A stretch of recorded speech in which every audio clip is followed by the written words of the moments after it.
multi level imtihoniga tayyorgarlik ko'rayotgan bo'lsangiz, Cambridge IELTS General Training testlarini yechishni men tavsiya qilgan bo'lardim. Chunki u yerdagi savollarni qiyinlik darajasi multi levelki bilan deyarli bir xil.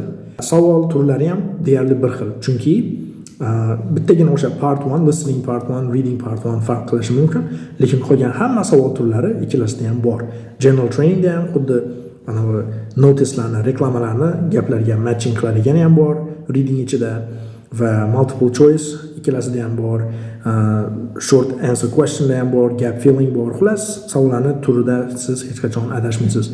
Va agar general trainingda listening qismida siz 40 tadan 24 ta, 25 ta topayotgan bo'lsangiz, bu degani siz multi level imtihonida bemalol B2 olasiz degani.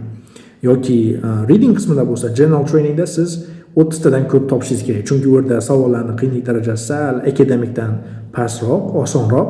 Shuning uchun iloji boricha 40 dan 30 ta topishga harakat qiling. Ana o'shanda siz bemalol multi levelda B2 olishingiz mumkin. Ishonch bilan imtihonga kira olasiz.